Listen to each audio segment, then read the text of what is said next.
As a wave of killing swept across North India, Britain announced the date of her departure. The Raj would end in just 16 months, June 1948. For the overstretched British of the Indian police, the Indian Empire, after 150 years, could not end fast enough. Certainly I was almost at the end of my tether. We've been rioting since November 1946, with practically no rest, no sleep. And day after day there was one crisis or another to deal with. Muhammad Ali Jinnah led 90 million Muslims, a quarter of the population, who feared Britain would hand them over to the 300 million Hindus. The Muslims dreaded a Hindu Raj. Civil war now threatened.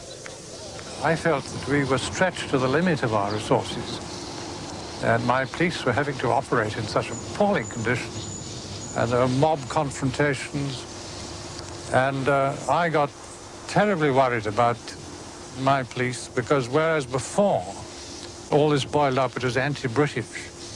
Now they realized, the crowds realized that we were determined to grant independence, and it became virulently a case of hatred between the communities.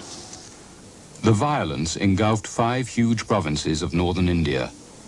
The Hindu majority in one village, hearing of their kinsfolk killed in another, turned on the few Muslims in their midst.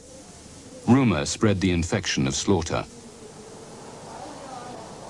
The province of the Punjab was to be the heart of Pakistan, the homeland the Muslims wanted carved out of India.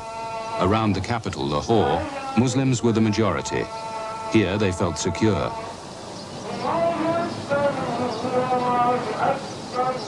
But the east of the Punjab was dominated by Sikhs. They had a warrior tradition and were close allies of the Hindus. Sikh fear of being swept into Pakistan now raised their hatred of Muslims to a frenzy. The smell of death hung over the Punjab. As the British prepared to go, the killing threatened to become organized mass slaughter. My Sikh and Hindu police were being singled out by the Muslim mobs for violence. And in fact, they came along to me saying, you British and your Muslim police could do what they like to us, but we're not going to have your Hindus and Sikhs. We won't answer for the consequences. So it was a very worrying situation because we were a thoroughly integrated force. Labour Prime Minister Clement Attlee decided that he must himself take charge. Attlee had one objective: Britain must quit India. The mood of the government at home was to decolonialise. So far as I was concerned, I was impressed by the fervour of the nationalist movement in India, and I thought, if there's no disposition at home, and it just wasn't on in the political climate of the times to maintain our rule in India by force, the sooner we got out, the better.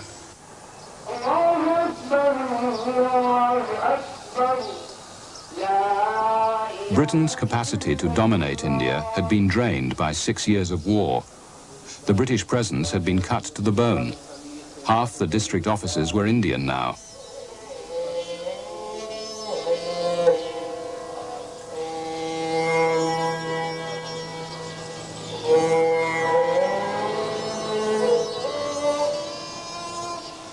With the violence between the two communities, Hindus and Sikhs on the one side, Muslims on the other, getting worse, the British felt it was essential to go quickly before they totally lost control. The danger was worst in Lahore. The Muslims got up on their roofs and they were shouting to each other across the rooftops the Urdu word for beware, khabardar, khabardar. This sounded almost like a pack of jackals. I think people were simply scared to death. People who had been living quite peacefully for many years, Muslims at one end of the street, Hindus or Sikhs at the other, they suddenly found they couldn't trust their neighbours. They were really terrified of being bombed or shot at or having a house set fire to. There was a sort of snowball effect of fear spreading right through the city in Lahore. And the same thing, I think, happened in Amritsar and other big cities in the Punjab. It was very awful to watch it happen. The killings and destruction were now straining the meagre British administration to breaking point. I personally saw a lorry load of corpses. There were women who had been stripped naked, appallingly mutilated, and left on the side of the road in Lahore city.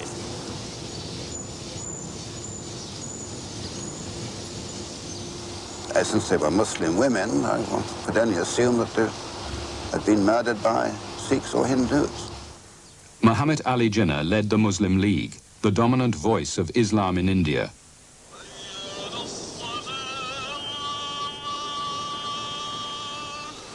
He demanded the partition of India to create Pakistan. The British had persuaded Jinnah to abandon his demand for Pakistan in return for a large share of power in a united India. But Jawaharlal Nehru, the leader of Congress, India's largest political movement, feared that the deal had given Jinnah too much. Congress backed away. Jinnah was furious. His Muslim supporters started the killings that threatened to destroy any solution. The British were now desperate to leave. Civil war was a near certainty unless Britain moved quickly. In December 1946, Attlee decided to appoint a new viceroy. His inspired choice took everyone by surprise. Lord Louis Mountbatten, cousin of the King, was appointed to end British rule in India. Mountbatten insisted on the time limit of just 16 months.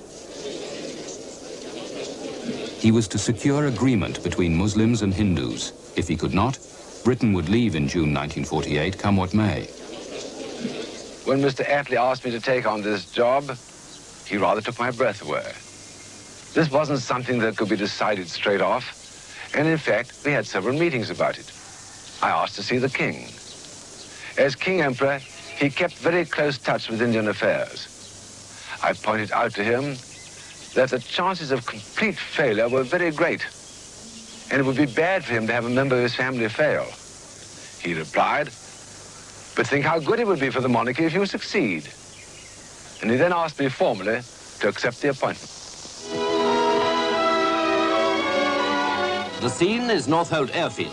The occasion, the departure of Lord Mountbatten of Burma, who was leaving for India with his wife. Before the new viceroy, there lay the task of holding office for the brief but obviously difficult period of just over a year until the date when Indians are to take full control of India. Lord Mountbatten's recently married daughter, Lady Brabourne, was there with her husband to see them off. So too was Lieutenant Mountbatten, formerly Prince Philip of Greece.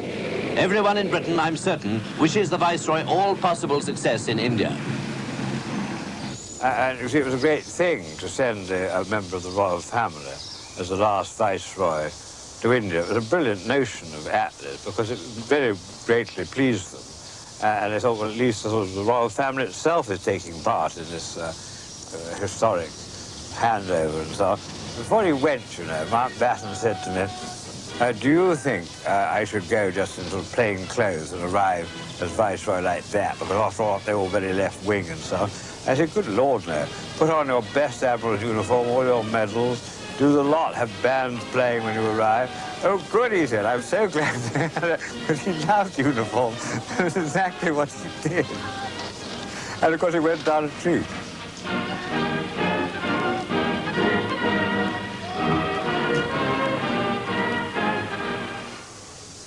Mountbatten was one of the most ambitious people in the world.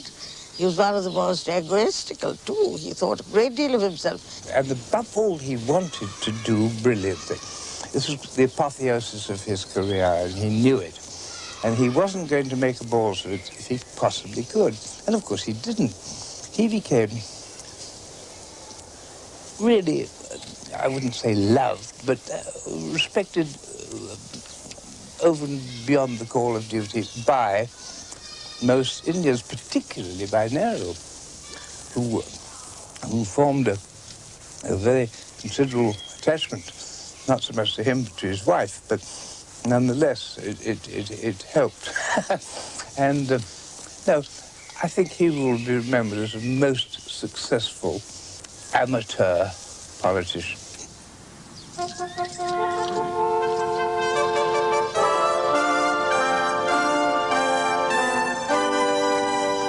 Mountbatten had driven a hard political bargain with an increasingly desperate Prime Minister.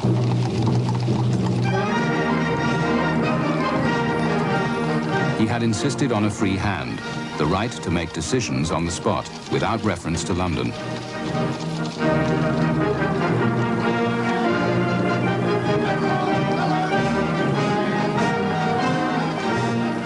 His predecessor, Lord Wavell, never had a free hand.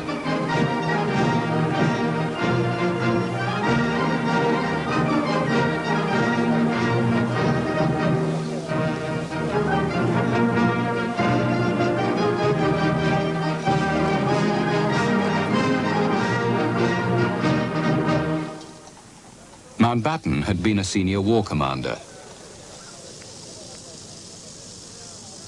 Attlee banked on him to avert a disaster.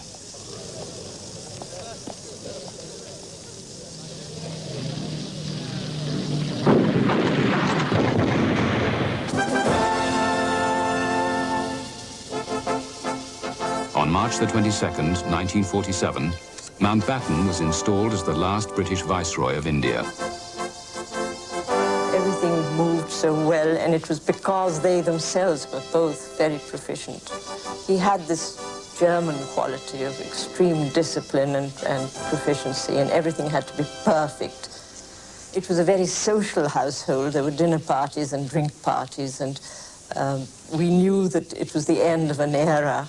Everybody in that house knew that when Mountbatten left, there was going to be prohibition, so that everybody was determined to drink the Viceroy's cellar dry, and that didn't make for a clear head early in the morning, except that Lord Louis, as we called him, and Lady Louis always were clear-headed and knew exactly what they were going to do with the rest of the day, and we would follow rather bleary-eyed and often muddled and do the best we could. He was very vain. He was extremely good-looking, and he had only to walk into a room and every female heart fluttered. And he knew that, and he'd stand there with a very look-at-me sort of attitude and charm everybody in the room. He enjoyed the way he looked, and the fact that the ADC who walked behind him would generally carry a comb so that when Lord Louis stepped out of a plane or a car, he could see that his hair was in place. And in sharp contrast, she never really cared how she looked. She didn't care whether her hair looked right or whether her makeup was all right or not. And very often friends of hers who came out from England would say, well, you've only got 2 dresses, it seems to me. Don't you think you ought to have a few more? And she never cared about that sort of thing. And that, too, was very endearing. I think Mountbatten's personal glory was probably never very far from his mind. He brought out with him 2 young women whose sole job was to cut out and paste into enormous portfolios all the pictures and references to him that appeared in the Indian press. And I would guess that now at Rumsey is the best documented life of anybody who's ever lived in this country. I don't know, but I would think that there is a beautifully and completely documented life of Mountbatten.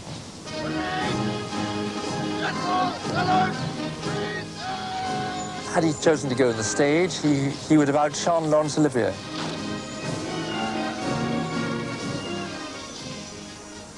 I could see that everything was going to depend upon personal relationships. If I could build up an atmosphere of trust and understanding with the key figures, I might succeed. If I couldn't do that, I knew I hadn't got a hope.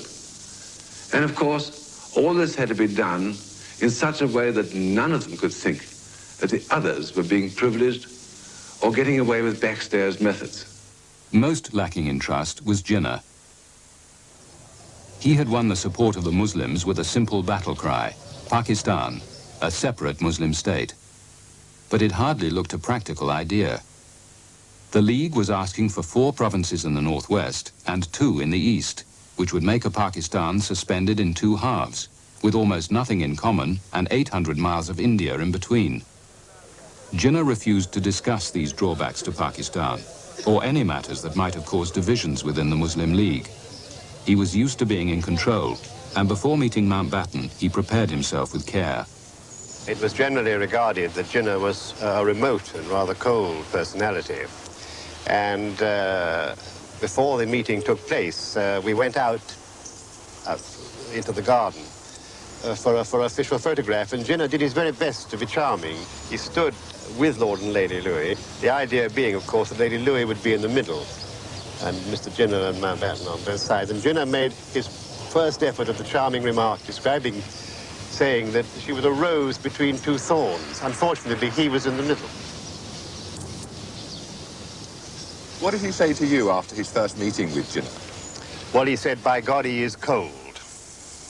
Which he was. Jinnah was a very remote, very austere figure. And I don't think he was going to be charmed in quite the same way as some of the other leaders were. Jinnah had few friends. No one knew him well. And he kept one secret that might have changed history. In early 1947, Jinnah learned his life was nearly over. He had incurable TB. Had Congress or the British known, they would have redoubled their efforts to keep India united. Gandhi, above all, hated the idea of partition. Without Jinnah, he would have vetoed it. He could still cause trouble. When he started calling Edwina and me his dear friends, I began to have the feeling that we were halfway home. It was characteristic of Gandhi that at our very next meeting, the next day in fact, he proposed, as a solution to India's problems, that I should ask Jinnah to form an administration. He really meant it, even though he must have realized that this meant giving the Muslims virtual control. Anything rather than see India divided or have a civil war. Of course, it was quite impractical. I told him he must first get the support of the Congress Party. And this he naturally failed to get. But that was Gandhi. Nehru was already a friend, of course. My first meeting with him had been almost exactly a year before, when he visited Singapore, whilst I was still Supreme Commander, Southeast Asia. He knew now that he would get a fair deal from me. With Nehru, the trust I was trying to build up with the leaders was already there, and more than trust, friendship. It was not only between him and me, but with Edwina and my daughters Patricia and Pamela too. He believed that our whole family loved India and would try and do what was right for India. You see, my father was rather starved. When you have a rather rich personality, a many-sided personality, you need a number of different relationships in order to, feel fully alive. And I think that he was missing that type of conversation earlier, which he got with the Mountbattens, and a closer touch with the newer ideas of the Western world. Mountbatten had the great merit of perceiving from the outset and sticking firmly to it, perceiving at the outset that he must keep Nehru on his side. He perceived that and never lost sight of it. And that was partly the secret of his success. It's rather a terrible thing for me to say. My brother's colleagues, for many years being men who were identified in spirit, loyalty, love, spoke a different language. And here was this Englishman who was closer to him, vis-a-vis the background, and a very sophisticated and clever man who knew just how far to go with Nehru. Nehru led Congress, the government in waiting. The problem was Jinnah. The state of Pakistan that he had led the Muslims to demand would include millions of Hindus and Sikhs. The province of Bengal was slightly more than half Muslim, but it was almost half non-Muslim. and its capital, Calcutta, was the largest Hindu city in India. The Punjab was similar, half Muslim but containing millions of Sikhs who defiantly launched their own claim for a state. And in the rest of India, another 40 million Muslims were scattered. If Jinnah's Pakistan was created, they would be left out. He argued there must be partition. Otherwise, as a minority community, the Muslims would be swamped in Hindu India. Right, I said. Then by the same argument, the two provinces you want in Pakistan with large non-Muslim minorities will also have to be partitioned. Oh no, you can't do that. Punjabi unity and Bengali unity are much more important than Hindu-Muslim differences. In that case, I said, surely Indian unity is much more important than Hindu-Muslim differences. Oh no, said Jinnah, we must have Pakistan. And so it went on, a circular argument, round and round the mulberry bush. I never met anybody who could say no so persistently and so effectively. Jinnah was now the prisoner of his own propaganda. He could not withdraw the Pakistan demand or persuade the British to give it to him in full. He had to wait till the moment when the time came for the real distribution of power. He wouldn't like to disclose his hand beforehand because that would expose him. He wouldn't like to overcall because the bluff could always be exposed. So he had to wait till the decisive moment. And I think that was the correct strategy, as far as I see, as a student of politics also, and as one who has happened to work with him, that was the correct strategy at the time, to wait till the last minute. Because the British we were not sure about the British also. When they would leave? When they would leave. And naturally, when they decided to leave, then he disclosed his hand. Even before Mountbatten arrived, Congress leaders, except Gandhi, had accepted partition. Congress were desperate to secure an effective government in Delhi. But if a united India included Jinnah, it looked increasingly ungovernable. They called Jinnah's bluff and agreed to Pakistan. What else could be done? You see, when you get gangrene in your leg, you have to cut it off, isn't it? If you allow it to remain, the whole body gets gangrene.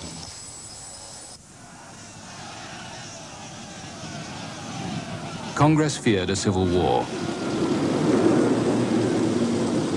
The leaders were worried that Britain might delay independence until no governable India was left for anyone to take over. They're getting on, you see. And none of them young men. I was young, so I could take a different view, younger than them. But they probably felt this was it.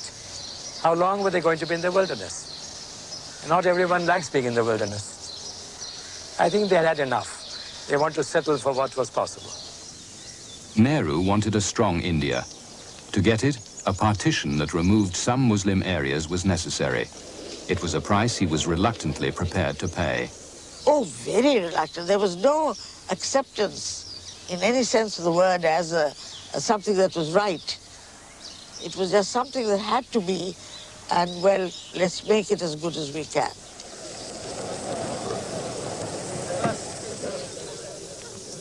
Gandhi, the father figure of Congress, had always opposed any partition of India. Now, in June 1947, he chose to remain silent and say nothing. He began to realize that he was not at the center of at this moment in time, of the Congress negotiating position. And so, being a master of symbolism, which he always was, he used his realization of this when he saw Mountbatten at a key moment in the negotiations to say to him that this is my day of silence. And on his day of silence, he had to write notes. He didn't say anything. He wrote it on the back of an envelope that Mountbatten would realize that he, Gandhi, today could say nothing because it was his day of silence. That was his, if you like, symbolic way of saying that he was no longer going to take a veto position or a central position in the discussion. Gandhi, who had repeatedly frustrated British policy by well-publicized fasts unto death, now chose not to protest. Gandhi pushed himself aside. He had asserted himself in moments when he wanted to. Why did he at that time not stand up and say, kill me, and then take Pakistan? He didn't. Mountbatten's award followed the plan Congress had already outlined. Jinnah was given Pakistan, but it was much smaller than he had demanded. Instead of the whole of Bengal, he would get the Muslim area only. And in the Punjab, he would receive only the West. Jinnah had called this a truncated and moth-eaten Pakistan. He had said he would never accept it. Now, in the closing days of the Raj, would Jinnah fight on or give in? The meetings with Jinnah were very difficult on these matters. He was legalistic, he was formal. And on one occasion, during one of these discussions, when Mountbatten thought he was carrying him with him, Jinnah said, "No, Your Excellency," he said, "I can't agree, but I accept." So Mountbatten said, "Well, Mr. Jinnah, you're playing with words. It is a serious matter, and I really can't follow that kind of distinction." But he left it at that. Came the day of the actual key meeting, the meeting of the leaders for, in effect, passing a fifth of the human race into a new order, a very great moment. Mountbatten opened the proceedings to say that this was a very great moment in history. The leaders were now assembled for this great responsibility. He said, "I think we have reached a moment," and he looked at Mr. Jinnah. He said, "Not where we will all agree, but where we must all accept what is going to happen." Jinnah nodded his head and said, "Today, agreement is accepted." I must say that I feel the Viceroy has battled against various forces very bravely. And the impression that he has left on my mind is he was actuated by a high sense of fairness and impartiality. And it is up to us to make his task less difficult. But behind Jinnah's diplomatic language lay a crushing defeat. Mountbatten and Congress had kept Pakistan to a bare minimum. We have therefore decided to accept these proposals. It is with no joy in my heart that I commend these proposals to you, though I have no doubt in my mind that this is the right course. The proposal to allow certain parts to secede is painful for any of us to contemplate. Nevertheless, I am convinced that our present decision is the right one. We are little men serving great causes, but because the cause is great, something of that greatness falls upon us also. Mighty forces are at work in the world today and in India, and I have no doubt that we are ushering in a period of greatness for India.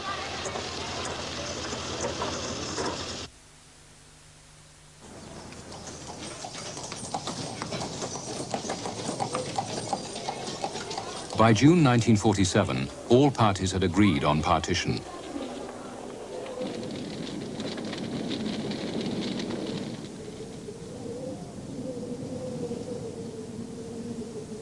But every day the slaughter between Muslims and Hindus was getting worse.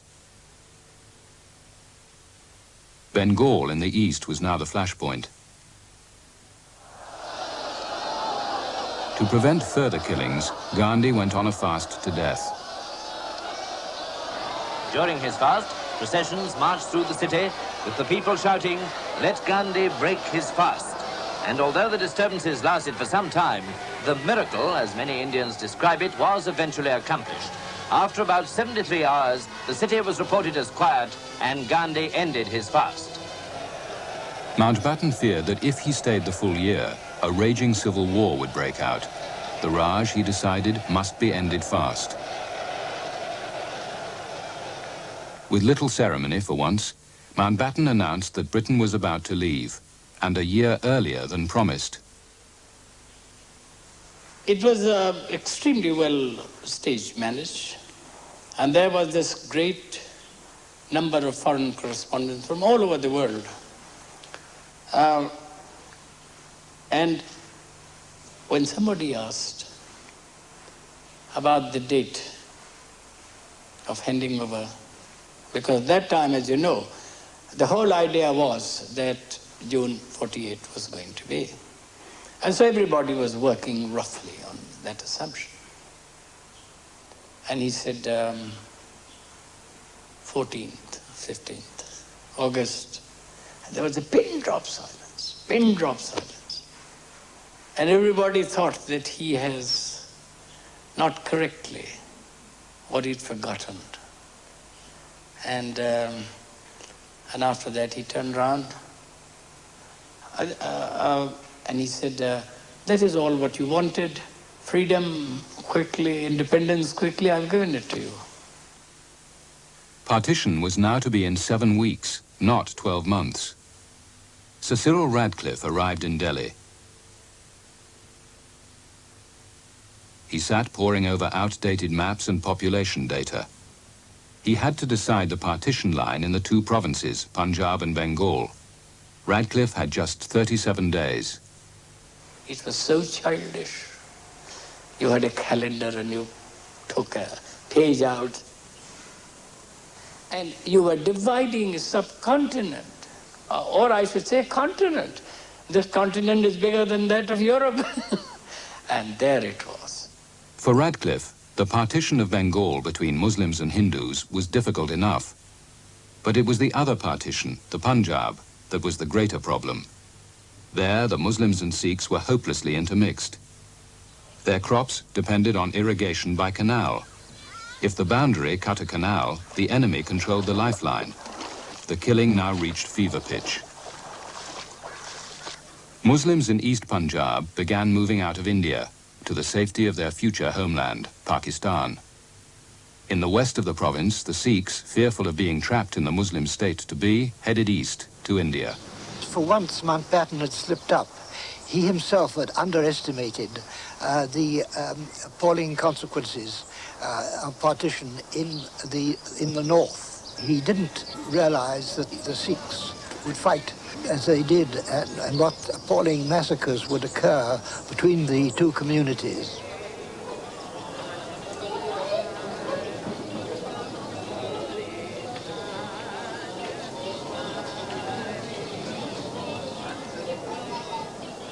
As each side began a mass slaughter of the other, Sikhs headed for Amritsar with its golden temple, the holy shrine of the Sikhs.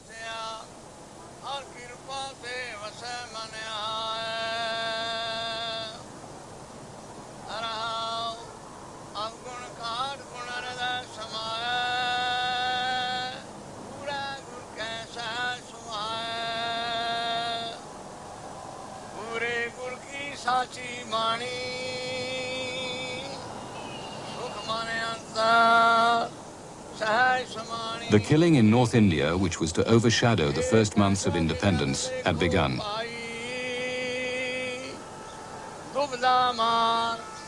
And twice to Lord Mountbatten I told that we fear that the Sikhs are organizing a planned violence in the parts in which they are in a majority, and that we apprehend very grave consequences, to which Lord Mountbatten said that I should not bother about it for a second. They will have the situation completely in control. That need not trouble me in the least. Millions were on the move. Every family desperate to be on the right side of the boundary line.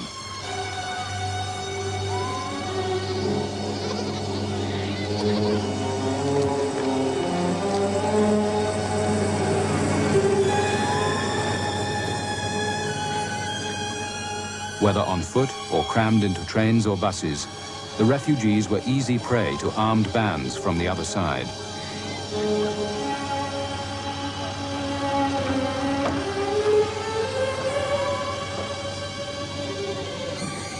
The killing went on till November 1947. I was reporting for the BBC, and I had a microphone record, small portable recorder, and I remember that I had a jeep going up, and again and again I used to sing if these massacres taking place, certainly on the Grand Trunk Road itself, where people tried to cut people down. I'd lift up the microphone and said, "The BBC is watching you, BBC watching you," and they'd stop. The next ordinary thing was, in the middle of all these scenes, nobody for a moment touched me or any European.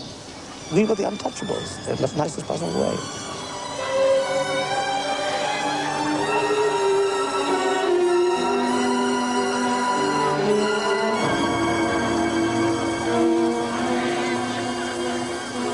I remember one afternoon there was a convoy which came across from Firozpur in India. And these refugees were in a very miserable condition. It was not uncommon to find as many as 200 or 300 men, women and children coming along stark naked without a stitch of clothing on them. They were horribly mutilated, maimed. Some of them had broken limbs. The women had their breasts cut off. There were children carrying dead children just for the sake of burying them in the soil of Pakistan. And all told, it was not a very pretty sight, I can assure you.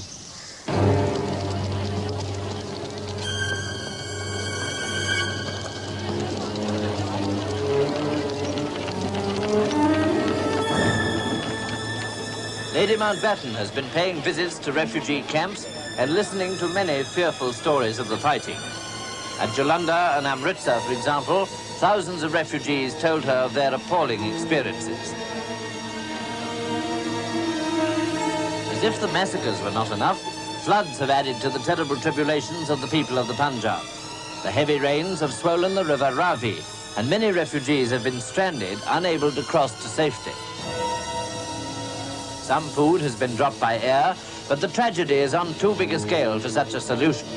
There is little safety even in travel by railway, where many trains have been attacked and the passengers killed.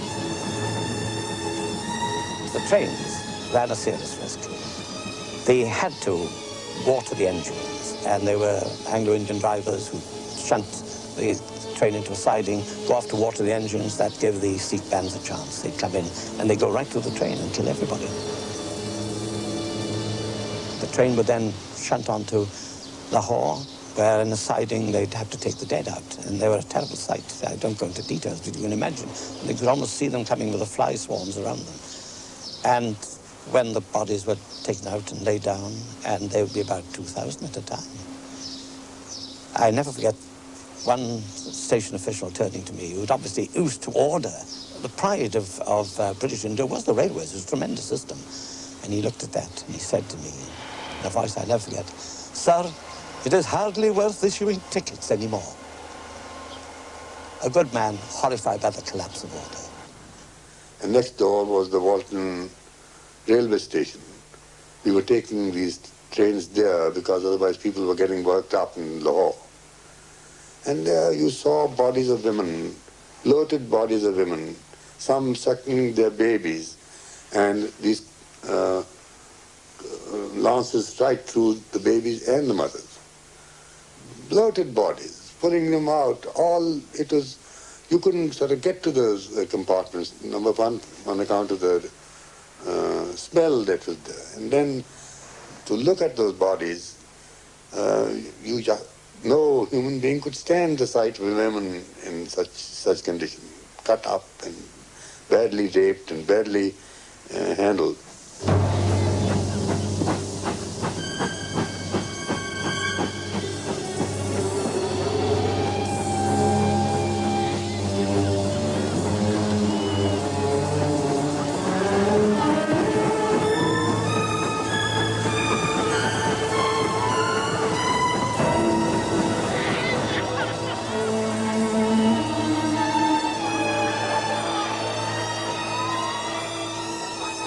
I saw a railway station in Amritsar where I had gone to receive somebody that the local people got hold of a boy, and when his pants were taken off, he was found to be circumcised, and they said, "You are a Muslim." And he begged of them that he was not Muslim. His mother cried and she said, "We are Hindu and he is not a Muslim boy." But because of the circumcision, you know, he was killed right in the railway station.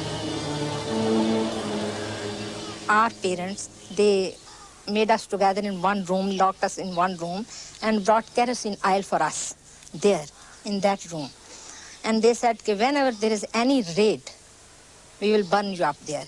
And even we girls, we were prepared for that. You were prepared to be burnt up rather than fall in the hands of the Muslims? Yes, we preferred death to disgrace at that time. My own sister-in-law, She was stabbed there by her own husband because she was being removed by the Muslim people. So he just killed her there, right in our own house. In Walpur, where I was, most of the Sikhs in villages left of their own accord before anything had happened, very wisely. But once this turmoil had started, any Sikh in Walpur, I ultimately said to myself, he's a dead man unless he's under my direct eye. As I looked at each day's new results of communal discord, I realized that in their present mood, the religious groups were just not going to be able to live together. They were tearing their country to pieces. Mountbatten made only 2 visits to the riot areas. His priority was to get out before British prestige collapsed entirely amid the slaughter. I think that this was the only big mistake he made. I think that otherwise he was pretty well informed, and the important thing was that he did realize that we had to keep to a very rapid timetable if we were going to be able to leave India in peace and without a complete breakdown in administration. In July, Mountbatten set up a Punjab boundary force to police the future dividing line. It had an impossible job. Its 55,000 soldiers could not cover hundreds of miles of countryside. Reduced to virtual spectators, its British officers could only send Mountbatten daily situation reports as the killings went on. 20th of June 1947. Since last report, there have been 14 killed, 50 injured, 38 fires and 3 bomb explosions. Report number 697, 14th of July 1947. A bomb exploded outside a Sikh canteen and there was immediately a free fight. 8 persons were killed and 35 injured. 8th of August 1947. Amritsar and Lahore cities continue to give trouble. Daily casualties running at between 50 and 100. Report number 704, 13th of August 1947. The Muslims in Amritsar district have hit back and in a village named Jalalabad have eliminated a local Hindu minority, killing probably over 70 people. Situation reports which were made up and sent in quintuplicate. One copy went to the cabinet, I know. 2 or 3 copies were retained in India, and one always heard went to Churchill. But these sit reps went in every day with an assessment of casualties and were made up from reports from all over this very large area. It is true that they were difficult to assess, but based on what one saw oneself, there's no reason to think that something of the order of 1 million men, women and children, civilians, was by no means unlikely. It's always been my own view, and one which I personally have not departed from. It's impossible to conceive of 500,000 being slaughtered in that way. I just don't believe that, and I think it was, I would say, at the outside, people involved in casualties, killed and wounded, would have been inside 250,000 inside it. How many people actually were killed since you were there as the body counter for the BBC? I think the massacre total has been seriously underestimated. I know a figure of 250,000 has been suggested and almost officially accepted. It's a long time ago now, and I don't think I pain anybody by saying that that figure is seriously underestimated. I think it was certainly getting more towards the 1 million.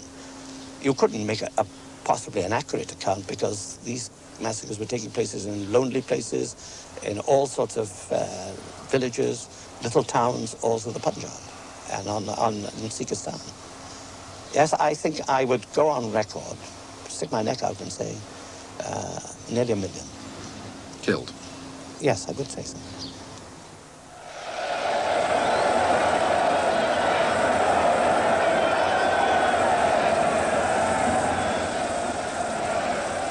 Mountbatten wanted to be the head of state, the Governor-General of both the 2 new Commonwealth members, India and Pakistan.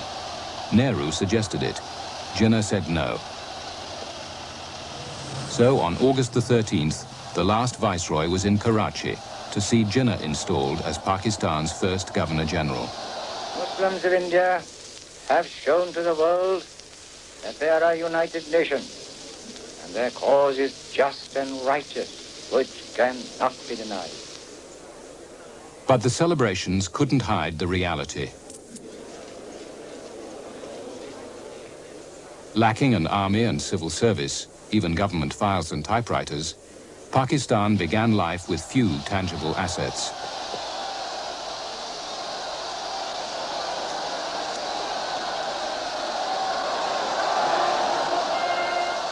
While the crowds cheered in Karachi, no one will ever know whether Jinnah felt happy at the Pakistan he had created. But in India the following day, everyone was happy. The scene in Delhi was typical of hundreds of towns throughout the vast territory that was about to become the Dominion of India. Cows, being held sacred by the Hindus, are never driven off the pavements, and all the familiar activities to be witnessed in this teeming city were being carried on as usual. But there was an undercurrent of pent-up excitement, for everyone knew that India, Hindustan India, was now to be free and independent. Independence Night was superb.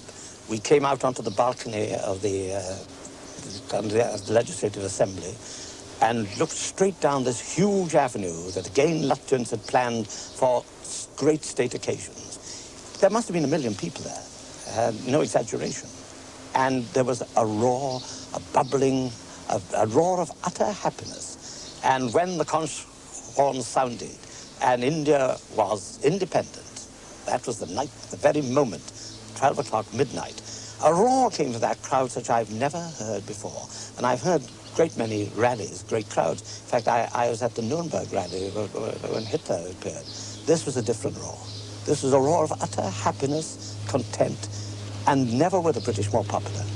Long years ago, we made a tryst with destiny, and now the time comes when we shall redeem our pledge, not wholly or in full measure, but very substantially. At the stroke of the midnight hour, when the world sleeps, India will awake to life and freedom. I happened to be outside the Parliament House when Nehru made this famous tryst with destiny's speech. It was an enormous crowd, and somehow one had forgotten all about what we'd been through in the killings and the riots all along. And one felt very elated. At long last, the country was free and we could manage our own affairs.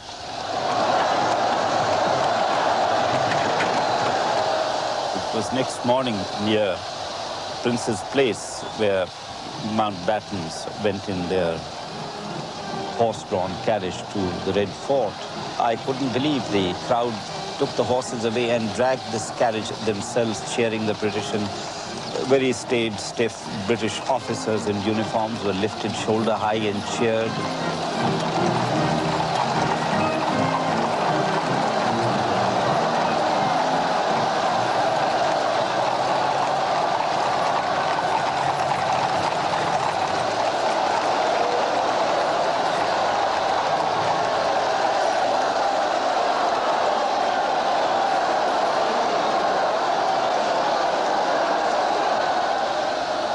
It seemed that 150 years of bitterness and all the anti-British feeling had totally vanished, and this nation become more pro-British than it had ever been since the British came.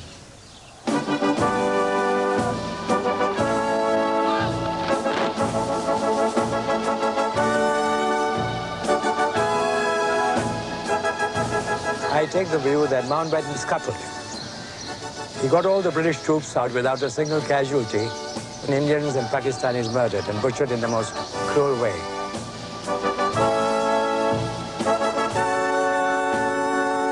I think the withdrawal of British power was too sudden and rather selfish. So I do not admire either the dignity or the grace. It was very popular then. Mountbatten became an Indian hero.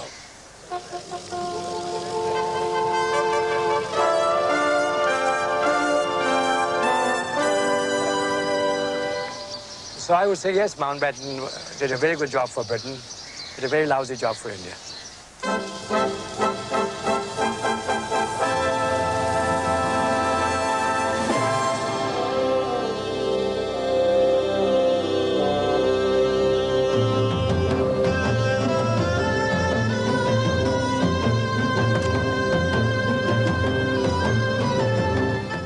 Next week, Malaya. You can get the book End of Empire at all good bookstores and from the ABC shop in your capital city. Next on ABC after the news, the Royal Ballet with Cinderella.